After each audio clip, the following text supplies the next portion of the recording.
Muy buenos días, señores de quinto, colegas de quinto de la materia penal especial. Eh, Hoy nos corresponde eh, estudiar los delitos contra el sistema financiero. Y hablando del sistema financiero, vamos solo a centrar la atención de ustedes con relación a dos delitos, que son muy importantes, digamos tres delitos, que son los que más recurren estadísticamente por SPOA de la Fiscalía, son los que más se cometen, digámoslo de esa manera, que es el artículo 316, que nos habla de la captación masiva y habitual de dineros, que nos habla del el artículo 319 del contrabando, del favorecimiento al contrabando, del artículo 320, y de ahí vamos a saltar a el artículo 323 que nos habla del lavado de activos. Luego, ¿por qué solo vamos a ver estos tres delitos? Porque son los que más se vislumbran, son los que más se cometen, son los que más eh, se ven reflejados en la estadística después de la Fiscalía. Artículo 316 del Código Penal hace referencia a la captación masiva y habitual de dineros. Y dice, quien capte dineros del público en forma masiva y habitual, sin contar con la previa autorización de autoridad competente, incurrirá en prisión de tanto a tanto. Este artículo fue modificado en el año 2009, posterior al juicio de MG, en el cual existía un vacío normativo con relación a quien incurría en este tipo de conductas punibles. Pues ya todos sabemos lo que pasó en el año 2009 con el DMG, que estaba siendo una empresa legalmente constituida, estaba captando dinero del público sin la autorización de autoridad competente. Luego, ¿y por qué lo digo con mucha responsabilidad? Porque yo fui el defensor de David Murcia Guzmán, yo fui el que tuve a cargo esa defensa de DMG.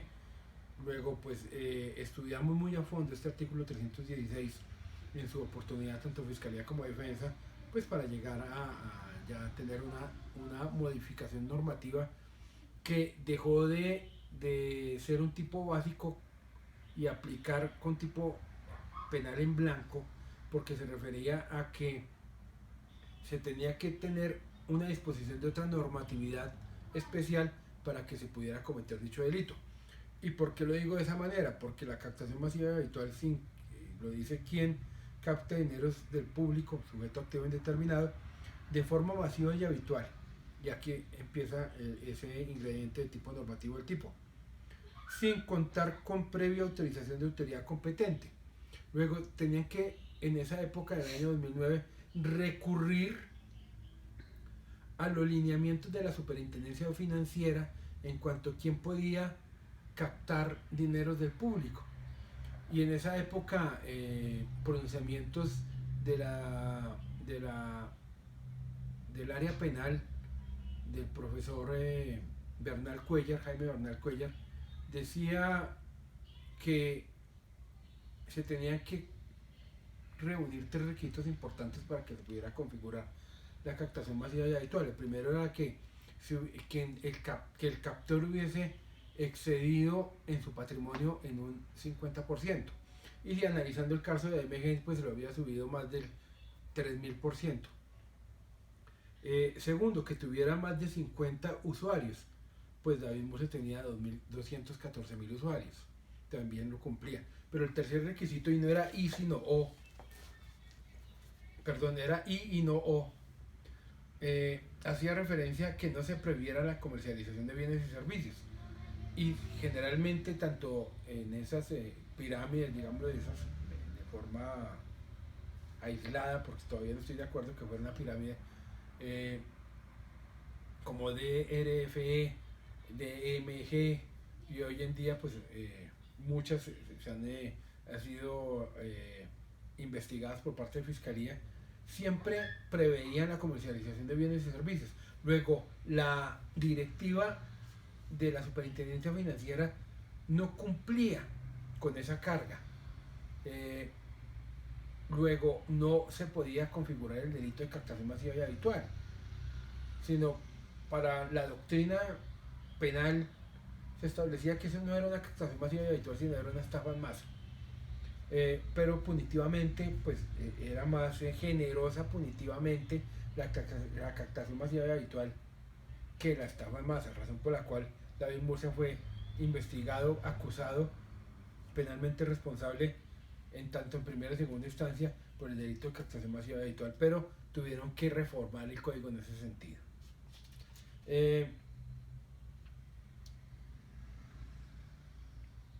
Estadísticamente, esa promesa de alta rentabilidad fue la que generó la ruptura, digamos, de la confianza por parte de los usuarios de dichas, entre comillas nuevamente, pirámides. ¿Por qué?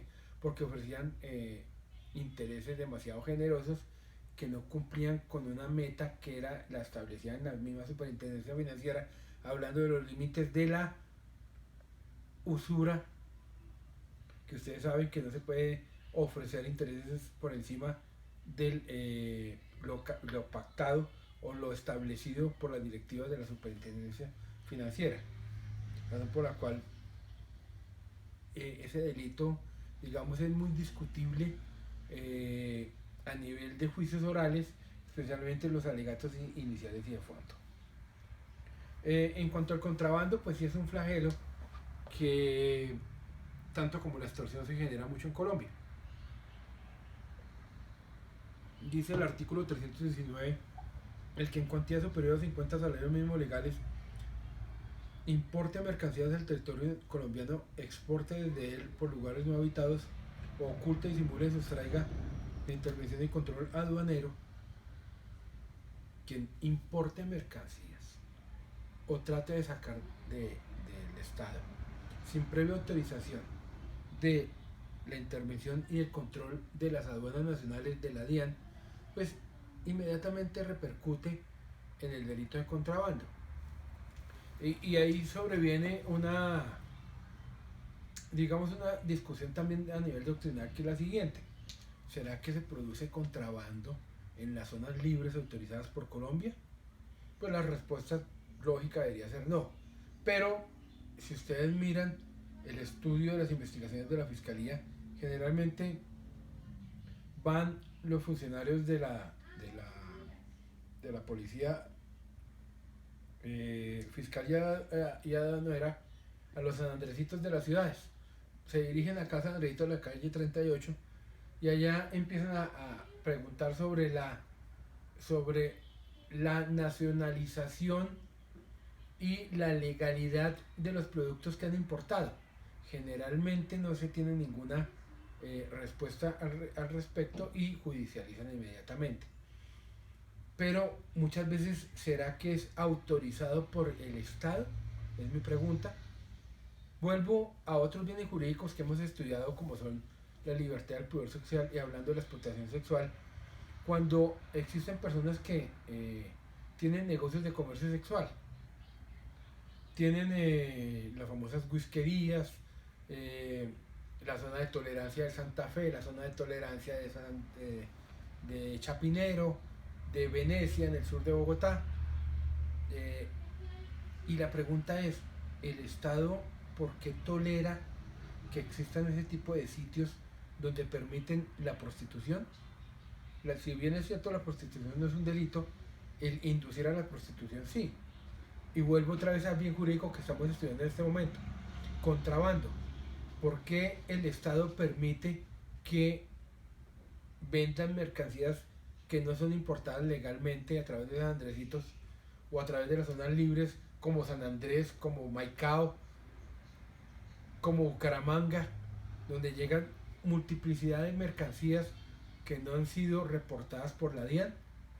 Eso genera contrabando, obviamente.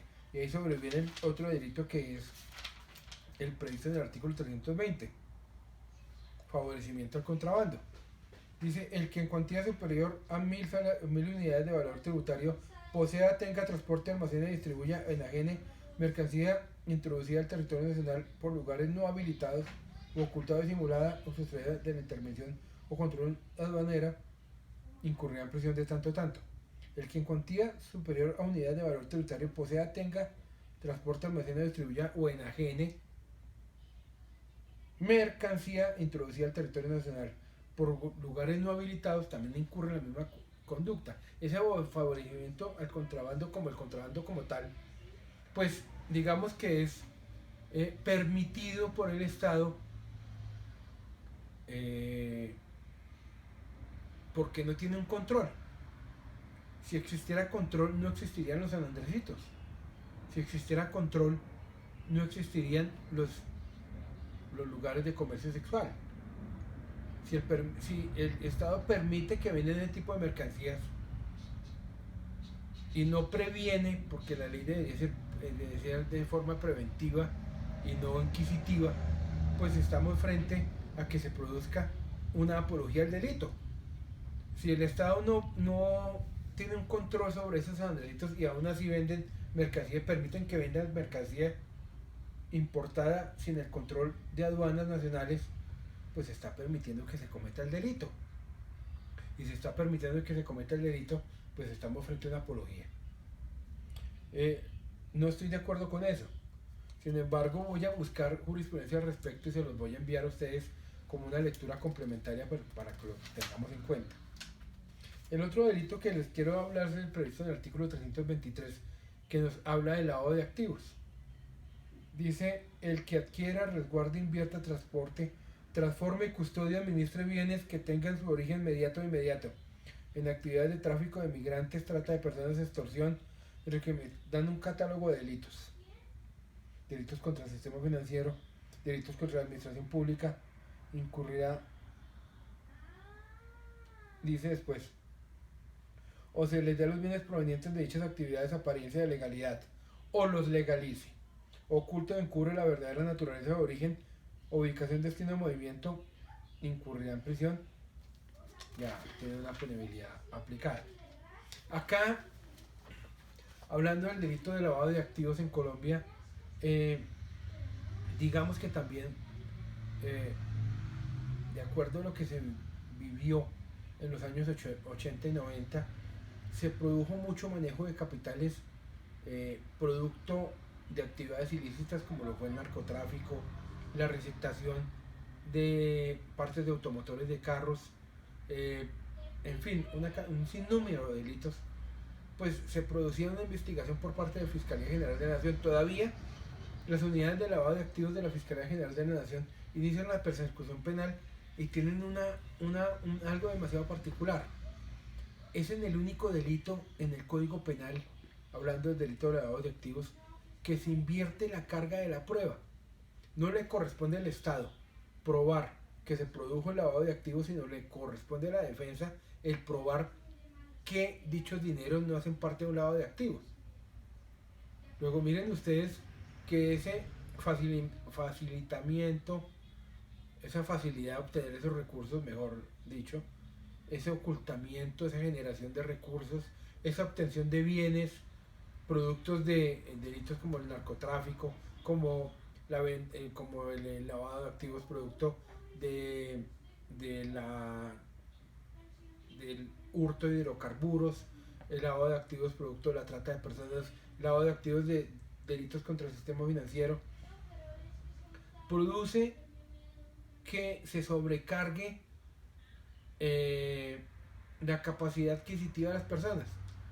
Una persona que tiene una declaración de renta, como lo fue David Murcia en el año 2006, de 60 millones de pesos, y en el año 2009 tuviese una declaración de renta por bienes por más de 40 mil millones de pesos, pues es algo que tiene que explicar, a no ser que sea producto de una herencia o producto no sé, de cualquier tipo de actividad que fuera ilícita. Pues sobreviene necesariamente una investigación, un enriquecimiento, producto de qué, de una actividad ilícita que genera un lavado de activos. Cuando se genera el delito de lavado de activos, necesariamente se tiene que compulsar la copia a las unidades de extinción de dominio, para que también el Estado, a través de la misma Fiscalía, proceda a realizar demandas en contra de quien tiene esos bienes para poder extinguirles el derecho de dominio, porque son producto de actividades ilícitas. Como lo digo, esos, entre comillas, y me disculpan ustedes si hablo de forma coloquial, esos nuevos ricos tienen que explicar precisamente ese aumento de capitales. Luego estamos frente acá a algo recurrente, un delito que hoy en día es muy generalizado y que tiene múltiple jurisprudencia. También voy a buscar una jurisprudencia al respecto y como una lectura complementaria se les voy a dar a ustedes. Luego, aquí los voy a dejar hasta el momento. No les voy a dar más clase con relación a delitos contra el sistema financiero solamente. Captación masiva y habitual, contrabando, favorecimiento de contrabando y lavado de activos, no más. La próxima clase, que es el día de mañana, les voy a hablar sobre los delitos contra los recursos naturales y el medio ambiente. La voy a grabar mañana viernes, luego el sábado ya tendrían ustedes dicha lectura en YouTube para que ustedes la tengan y podamos seguir adelante con este curso penal especial. Muchas gracias.